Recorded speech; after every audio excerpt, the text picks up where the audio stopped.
du militant de son parti. Quelle est la nature du soi-disant congrès que tenait M. Alassane Dramane Ouattara aujourd'hui à Abidjan? Pour le savoir, il faut connaître quelle est la nature de ces militants. Ce qui vous permettra de comprendre que les congrès d'Alassane Dramane Ouattara ne sont rien d'autre en réalité que des rencontres unilatérales où un homme dicte ses 4 volontés à une masse informe d'individus identifiés à une espèce animale particulière. Monsieur Cissé Bakongo, venez nous dire quelle est l'espèce animale à laquelle s'identifient naturellement les militants du RHDP, M. Ouattara. Quand le président prend une décision, oui, on les suit tous comme des moutons. Voilà. Moi, je suis d'accord avec ça. Oui. On est moutons dans l'eau. Oui. On est moutons plein dans l'eau. Oui. Ceux qui disent qu'on se comporte comme des moutons, nous disent, moi, je dis, on est moutons plein dans l'eau. Est-ce que vous êtes d'accord avec moutons? Oui. Voilà. Parce qu'à dehors, quand vous allez à Abidjan, vous ne reconnaissez plus Abidjan. Voilà. En effet, un mouton ne peut pas voir, ne peut pas reconnaître Abidjan quand il va à Abidjan. Un individu moutonisé est un individu écervelé. C'est un individu qui a été privé de l'organe qui est à l'intérieur de la boîte crânienne, est chargé de coordonner les activités du corps en captant les énergies subtiles de l'esprit pour les incarner dans l'âme.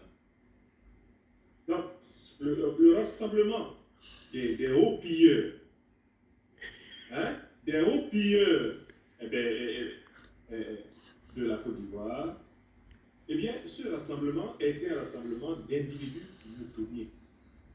Alassane Ouattara a commencé par organiser un simulacre de congrès éclatés. Mais que peuvent donner les congrès éclatés de moutons si ce n'est la même chose que le grand congrès principal des moutons?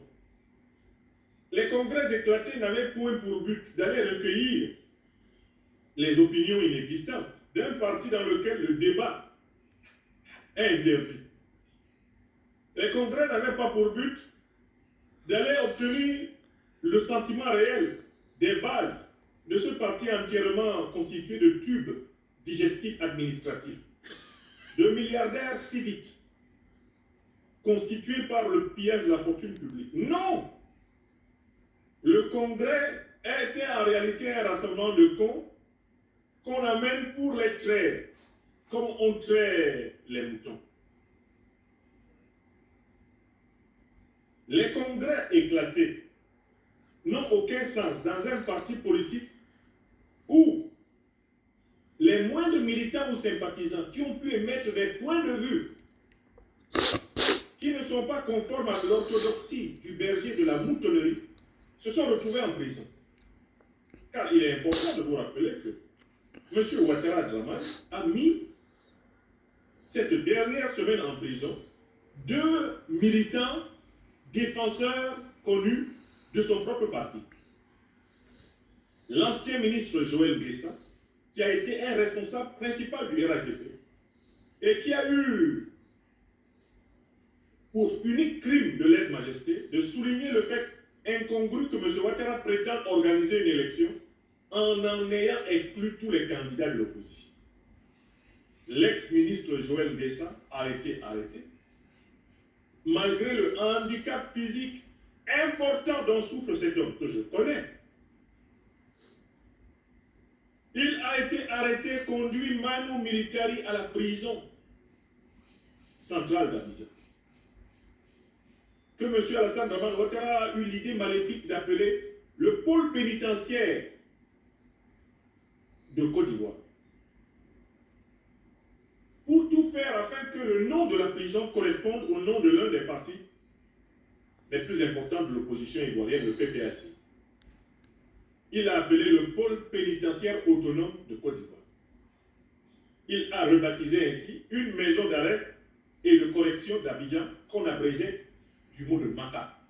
Il a changé cela en PPACI. Dès qu'il a appris que Laurent Gbagbo, abandonnant l'enveloppe vide du FPI, à un Pascal Affi récent, en plein louvoiement, que Laurent Gbagbo avait décidé de créer le PPACI, Alassane Dramane Ouattara se précipita pour changer la dénomination de la prison la plus célèbre de Côte d'Ivoire, la Maca. Elle s'est